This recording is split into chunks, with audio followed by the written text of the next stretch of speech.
Hi, this is Gary from Southeast Texas. Today I'm going to show you how to plant a pomegranate tree, pot it up. It's been in a small pot, it's been in this pot way too long, so I'm going to pot it into a bigger pot. Now, the reason it's not to use a big pot like this, if you put it in a pot this size, you can make it kind of go vegetative and grow too much. I don't think that's going to be a problem, but you wouldn't want to do a fig that way. The other problem, if you put this pot in this size, that all the roots can be right here starting out with, and they're going to be concentrated here, so this outside may stay too wet. It's the middle of summer, it's hot. I don't think that's going to be a problem if stuff staying too wet. So I'm going to go ahead and put it in this pot, because this pot is going to stay in. I've already filled it out with potting mix. This potting mix I used on the tomatoes, but it's still good. It hasn't decomposed, so I didn't have to add anything else to it. It's still in good shape. But this here's the tree. I watered it yesterday, and it's already dried out. You start to see it starting to take some loss on the leaves. So I'm going to pull it out of the pot, and actually the root's not that bad. If you look at it, there's not any circling roots. What you don't want to see is roots that's circling around like this, especially up top, because what that can do, especially on a tree, you know, if you got a root that's rooting around here like that, that root gets bigger, it's going to choke off that main branch. So that don't look bad. You could kind of mess it up. I don't like messing with the roots during the summertime. I know a lot of people say you crush it up, mess it up, and you start, but my stuff's starting to wilt. Well, just don't mess with the roots as much. So I'm going to leave the roots alone. They don't look that bad, and we're just going to kind of fill it in around it. And I did get some extra potting mix, and this is the potting mix that I make. And just kind of fill it out, because you don't want to. This stuff, no matter what you do, if it's organic, it's going to shrink on you. And go down, so you want it to be pretty close to the top.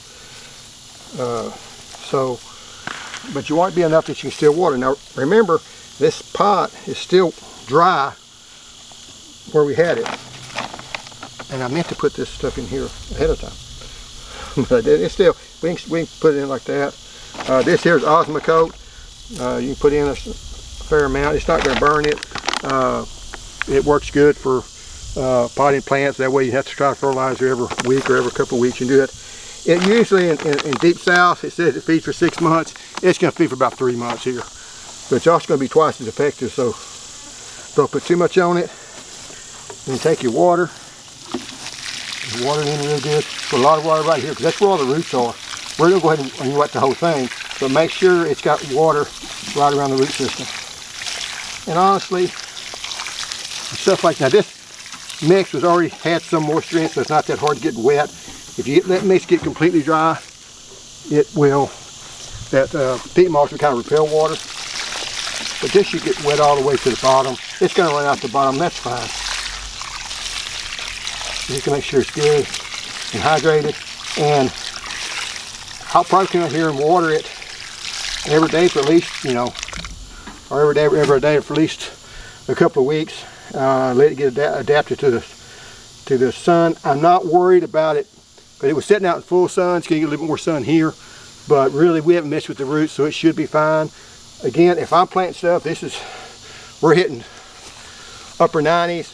Don't mess with the roots too much. If you're planting potted plants, unless they're really severely wrapping around that plant, just leave them alone. They're going to be okay. They're going to branch out and do okay. Like I say, some people say don't put them in, you know, if you're doing figs, you're going to want to take a small pot, a little bit bigger pot, a little bit bigger pot, because they're bad about going vegetative on you and putting all vegetation and no fruit. I don't think these are going to be that big a problem.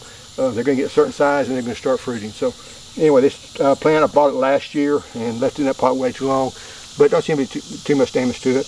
And again, this is, and I'm not going to try to say the names, that's the type of a pomegranate that it is. And I'm going to be honest, I've got a couple of pomegranates growing in the ground. They're not doing too well. I don't know how they're going to do down here. I do know the one they call Wonderful is not a wonderful one to grow down here. It splits really bad. We're going to see if this makes or not. It's going to be interesting to see if we're making any fruit off of it. Anyway, thanks for watching.